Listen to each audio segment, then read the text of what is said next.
जय हिंद बच्चों, कैसे हो? उम्मीद करते हैं आप लोग अच्छे होंगे।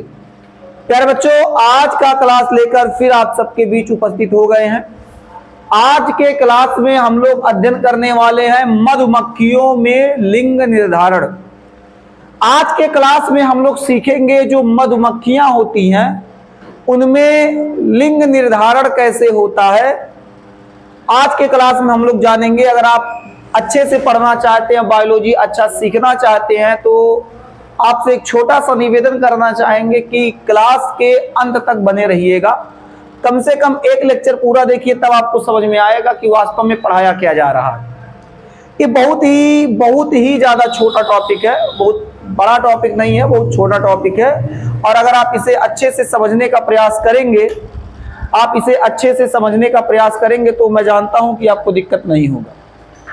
ठीक है बच्चा, चलिए अब क्लास को आगे बढ़ाते हुए सबसे पहले आप लोगों से बस यही कहना चाहेंगे कि मुस्कुराते हुए हेडिंग कर लीजिए, क्या? मधुमक्खियों में लिंग निर्धारण।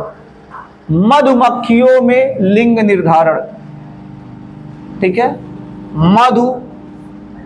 मधुमक्खियों में लिंग निर्धारण। मधुमक्खियों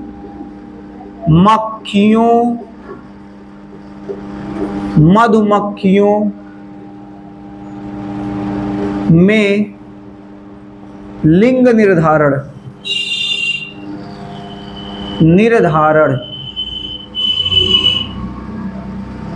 ठीक, मधुमक्खियों में लिंग निर्धारण। आज के क्लास में हम यही बताने वाले हैं कि जो मधुमक्खियां होती हैं उनमें लिंग निर्धारण कैसे होता है।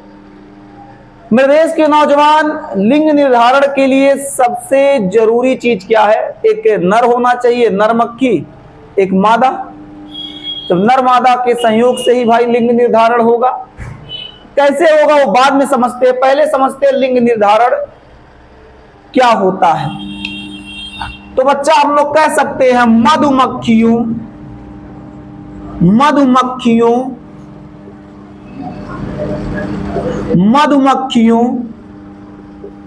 में लिंग निर्धारण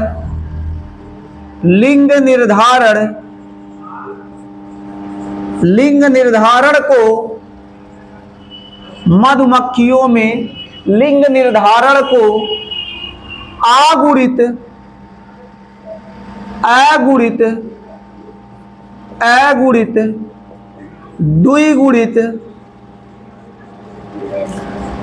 अगुणित द्विगुणित क्रिया विधि कहते हैं।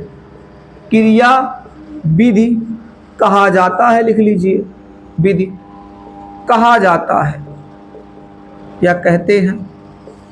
जो भी आप लिखना चाहे आप लिख सकते हैं, बिल्कुल आप आजाद हैं।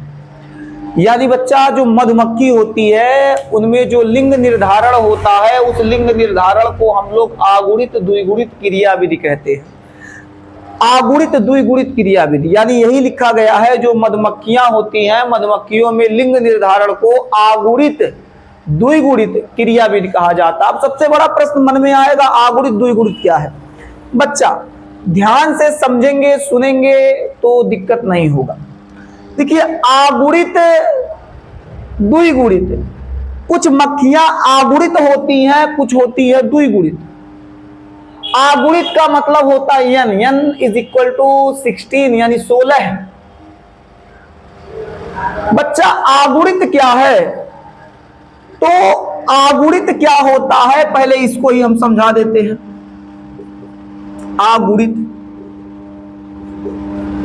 अगुणित मक्खियां, बच्चा समझा देते हैं। और द्विगुणित भी नोट कर ले ताकि दोनों को एक साथ समझा दे। द्विगुणित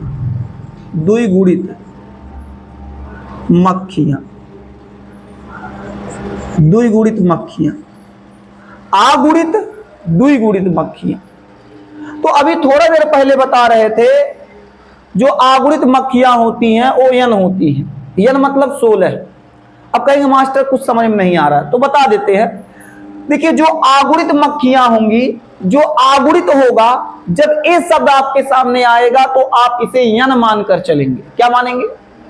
आप लोग से भी कह रहे हैं, हाँ हाँ आप से कह रहे हैं। यन बराबर क्या मानेंगे? 16 मानेंगे। यन बराबर 16। तो याद रखिएगा। अब कहेंगे सर 16 कैसे आया, बता रहे, सुनिए।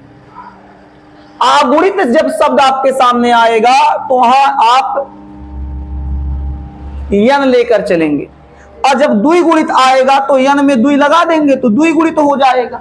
जब यन को आगुणित कहा जा रहा है तो 2n को क्या कहा जाएगा? द्विगुणित। 2n को क्या कहा जाएगा? द्विगुणित। आपके जानकारी के लिए बता दें, यन बराबर 16 गुणसूत्र होते हैं। गुणसूत्र। तो अगर यन शब्द आ रहा है तो यन का मतलब होगा 16, और ये 16 क्या है? मक्खियों के गुणसूत्र है। क्या है? गुणसूत्र हैं। मक्खियों के गुणसूत्र हैं। यानी जो आगुणित मक्खियां होंगी उनमें कुल गुणसूत्रों की संख्या n अर्थात 16 होगा। द्विगुणित जो मक्खियां होंगी उनमें गुणसूत्रों की कुल संख्या 2n है।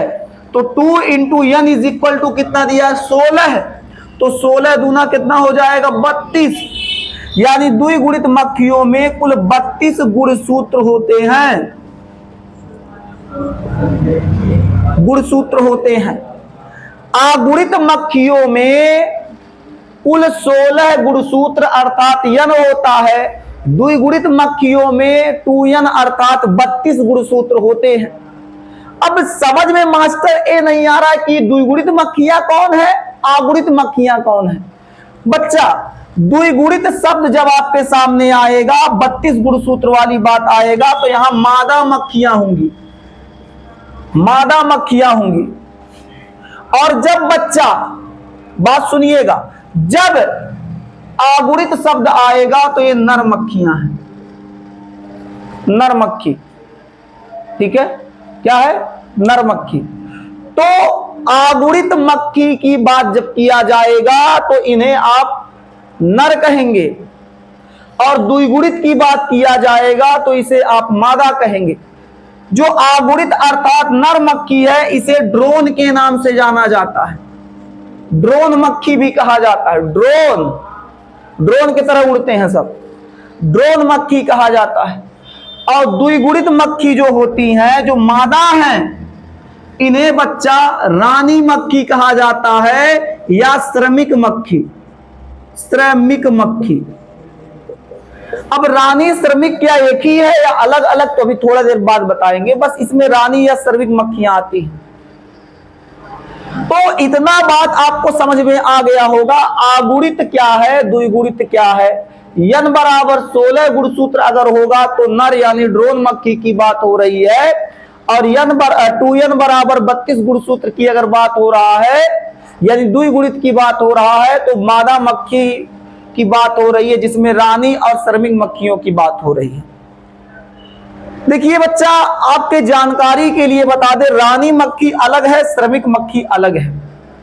रानी मक्खी जो होती है ये क्या करती है? निषेचन द्वारा अंडे पैदा करती है, जबकि श्रमिक मक्खियों में निषेचन नहीं होता। इनमें निषेचन होता है, इनमें निषेचन नहीं होता।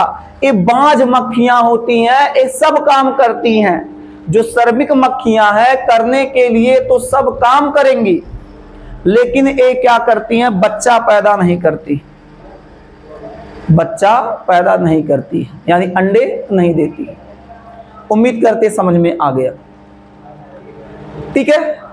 अब हमको समझना ये जरूरी था है कि बच्चा, नर और मादा जो मक्खियां हैं, जो नर मक्खी और मादा मक्खी है, इनमें संकरण कैसे होता है, आखिर इनमें लिंग का निर्धारण कैसे होता है, कौन सी मक्खी है जो लिंग निर्धारण करती है। तो दिमाग में तो बात स्पष्ट हो गया होगा। जब श्रमिक मक्खी आगे जनन क्रिया में भाग नहीं लेती, अंडे नहीं दे रही है, निषेचन इसमें नहीं हो रहा है, तो इसका मतलब है पूरा जिम्मेदारी किस पे आ जाता है? रानी मक्खी पे। यानी रानी मक्खी जो होती है वो क्या करती है, निषेचन करती है और उसके द्वारा फिर आगे का प्रोसेस शुरू होता है, बढ़ता है नर के साथ। क्या इतना बात आपको समझ में आ गया? बोलिए बच्चा, पीछे वाले लड़के, क्या आप लोग को समझ में आ रहा है? जल्दी बताइए, क्या आप लोग को समझ में आ रहा है? बोलिए।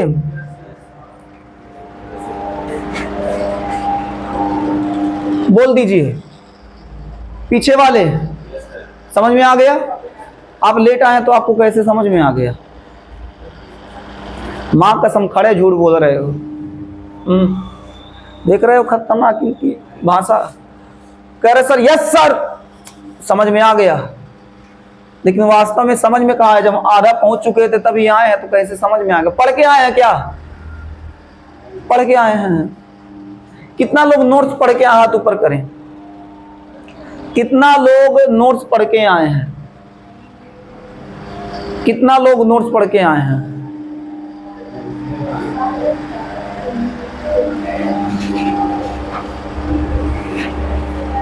चलिए, नहीं पढ़ के आए कोई बात नहीं, आप इसे आप हाँ पढ़ के आए हैं? इधर नहीं उधर।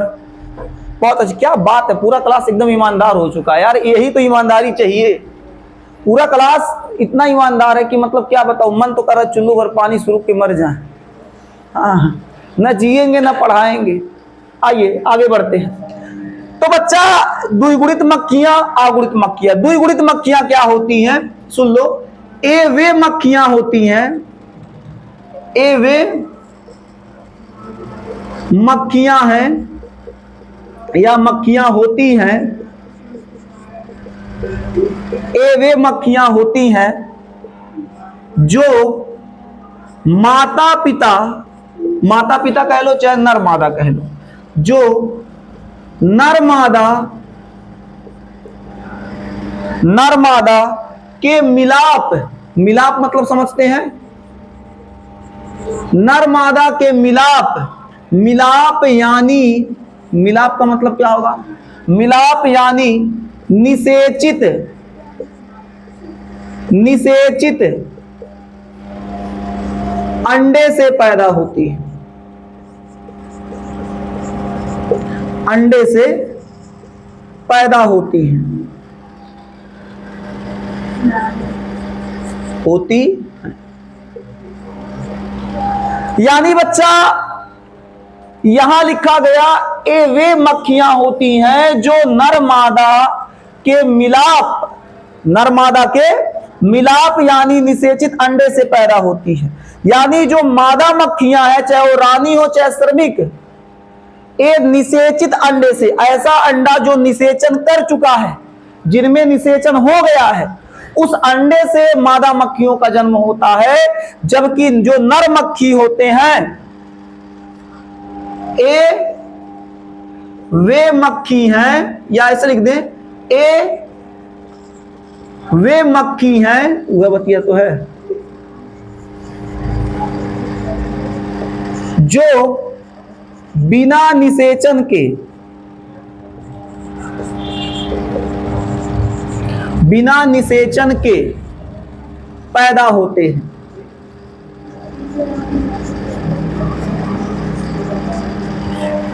पैदा होते हैं। ये बच्चा वे मक्खी, ये वे मक्खी हैं नर में जो बिना निषेचन के पैदा होते हैं। यानी अगर नर मक्खी को पैदा होना है तो उसके लिए निषेचन की आवश्यकता नहीं पड़ती है, बिना निषेचन के पैदा हो जाते हैं। ठीक है। और ये मादा मक्खियां जो होती हैं, जब नर और मादा का मिलाप होता है, उसके द्वारा जो निषेचित अंडा होगा, निषेचित अंडा, उस निषेचित अंडे से पैदा होती है। अब कहेंगे सर निषेचन कैसे होता है और कैसे बिना निषेचन के पैदा होता है? ये तो बड़ा कंफ्यूजन वाली बात बता दी है सर। इतना बात तो समझ में आ गया कि इनमें निषेचन नहीं होता है, बिना निषेचन के पैदा होते हैं। सर ये भी समझ में आ गया कि ये निषेचन से पैदा होते हैं, कैसे दिखाइए तब हम माने। तो उसके लिए आपको इतना नोट करना होगा, तब है ना दिखाएंगे। यहां तक नोट कीजिए, फिर हम आपको बताते हैं कि वास्तव में इनमें निषेचन कैसे होता है और कैसे नहीं होता है। नोट कीजिए फिर बताते हैं।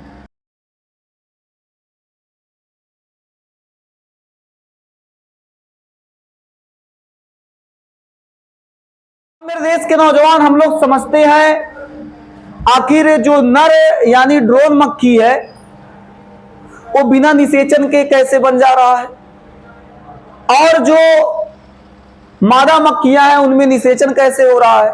आइए देखते हैं। सबसे पहले हम लोग लेते हैं ड्रोन। किसको लेते हैं? ड्रोन अर्थात नर मक्खी। ड्रोन अर्थात बच्चा नर मक्खी। और इसके साथ साथ लेते हैं क्या? रानी मक्खी को। रानी यानी मादा। बोलो, क्या सर्विंग मक्खी इसमें ले सकते हैं? तो नहीं। अभी बताएं, सर्विंग मक्खी बाजपन का शिकार होती है। अब बाजपन यानी जो बच्चा पैदा न कर सके, तो सर्विंग मक्खी जो होती है वो बच्चा पैदा नहीं कर सकती, बाकी सब काम करेगी। जौन काम कराना कुल काम करा लो उससे, लेकिन वो बच्चा पैदा नहीं कर सकती। अब हम बच्चा बोल रहे हैं तो आप अंडा ही समझेंगे, ठीक है? अंडा से बच्चे निकलेगा, हाँ, कि डायनासोर निकलता है? बोलो जी, कितना लोग डायनासोर देखे पहले ही बताओ। देखो, ये देखो, इससे पहले चुड़ैल देखी थी पिछले क्लास में। अच्छा, इस क्लास में डायनासोर। डायनासोर कैसे होता? गोरार के होते हैं। डायनासोर कैसा होता बताओ? देखियो, देखो ये देखिए, डायनासोर के बारे में अगर अच्छे से नॉलेज लेना है, कैसे वो जन्म लिए और कैसे मरे, उनका शरीर का बनावट कैसा था, तो ये 15 से मिलिएगा, ठीक है? अच्छे स्पेशल एक क्लास लगा दीजिएगा इस सबका। आओ, ड्रोन जो नर होते हैं, ड्रोन होते हैं, वो आगुड़ित होते हैं, और ये क्या होते हैं बच्चा? द्विगुणित। आगुड़ित होंगे, ये क्या होंगे? द्विगुणित। अब जब ये आगुड़ित होते हैं तो इनमें जब विभाजन की क्रिया होने वाली होती है, तो आगुड़ित होने के कारण अर्धसूत्री विभाजन नहीं होता है। तो कहेंगे मास्टर तब इसमें होगा समसूत्री विभाजन। अधिया के क्या करोगे?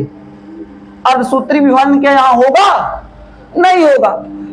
ये अकेले हैं, आगुड़ित हैं। आगुड़ित होने के कारण इनमें अर्धसूत्री विभाजन नहीं होगा। अब क्या करेंगे? इनमें क्या कराएंगे हम लोग? समसूत्री विभाजन कराते हैं हम लोग। क्या होता ही है, क्या होगा बच्चा? सम सूत्री विभाजन। क्या होगा बच्चा? जब समसूत्री विभाजन होगा तो यन का यन ही रह जाएगा, यन का यन ही रह जाएगा बच्चा। इसीलिए हम क्लास में कहते हैं कि नोट्स न खोलिए। आप जब नोट्स खोल के बैठते हैं तो दिक्कत जानते हैं क्या होता है? नोट्स खोल के बैठने से दिक्कत यही होता है, हम यहां पढ़ाएंगे तो आप लाइनें मिलाने लगते, सम ये गड़बड़ हो जाएगा बच्चा। ये रानी मक्खी द्विगुणित तो होती हैं, तो इसमें बच्चा समसूत्री विभाजन ना होके अर्धसूत्री विभाजन होगा। अर्धसूत्री विभाजन बच्चा। मात्रा उत्तर गड़बड़ होगा, संभाल लीजिएगा, क्योंकि हिंदी थोड़ा कमजोर है। कहेंगे मास्टर अंग्रेजी कमजोर है, संस्कृत कमजोर है। तो मास्टर चाइनीज मजबूत है। बोल के देखा है क्या? नहीं बोल नहीं पाते, लिख लेते हैं। लिख के दिखाएं? तुम लोग को चाइनीज अइबे नहीं करता, पढ़ कैसे पाओगे? पढ़ पाओगे? पढ़ पाओगे? नहीं पढ़ पाओगे, इसलिए मैं लिखना नहीं चाह रहा हूं। आइए, जब इसका अर्ध, अभी ना कहना मास्टर आ नहीं रहा, तब इसे कह रहे हैं आ रहा है, आ रहा। लो पढ़ो, कहा लिख दिए? ससुर लिखा आ रहा है। अरे गोद नहीं रहे हैं, ये लिखा है। बताओ क्या लिखा है? कहा? देखो समझदार बच्ची है, कह रही चाइनीज लिखा है। चाइनीज नहीं है। क्या है बच्चा? कौन सा लैंग्वेज है? खजरा है बच्चा, मैं पढ़ के सुना सकता हूँ। अच्छा, हाँ, इकर अर्धसूत्री विभाजन लिखा। हाँ बच्चा, ये लिखा था। इतना ज्ञानी लोग कहाँ रहते हैं? देखो, ये देखो बच्चा, मैं आपको अच्छा लिख के बताता हूं।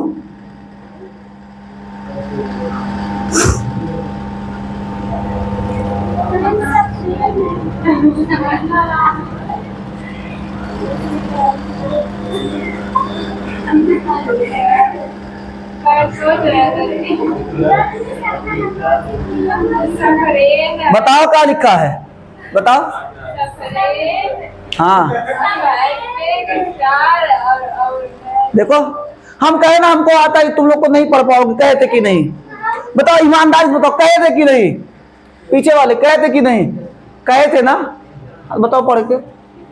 देखो तुम लोग नहीं पढ़ पाओ। चाइनीज में हमारा नाम लिखा है यस यू आर ई अरनाद हैदरा यार हो गया, सुरेंद्र चाइनीज है वो, हैशटैग डिजाइन डिजाइन। चलो बच्चा मजाक कर रहे थे, चाइनीज नहीं है ससुरा, हमको चाइनीज कैसे आ जाएगा, उसके लिए पढ़ना पड़ेगा बच्चा। तो जब इसमें अर्धसूत्री विभाजन होगा, यही बता रहे थे ना, जब इसमें अर्धसूत्री विभाजन होगा तो यन यन बट जाएंगे। ये जो 2 यन है वो क्या होगा, बट जाएगा। एक यन इधर एक यन इधर, जहिया रे डारे में आ जाओगे, मार देंगे गोली चितरा जाओगे। बहुत बोल रहे हो, सब बंगली नियत प्रभाव। आओ यार देखो, तो जो ड्रोन होता है, ड्रोन में समसूत्री विभाजन होगा। जब समसूत्री विभाजन होगा तो बच्चा क्या होगा, एन आगुणित जैसे का तैसा आ जाएगा। जब रानी मक्खी थी तो उसमें अर्धसूत्री विभाजन हुआ तो यन यन हो गया। अब देखिए, अगर ए वाला एन इस यन से क्या करता है, निषेचित होता है, मतलब निषेचन करता है।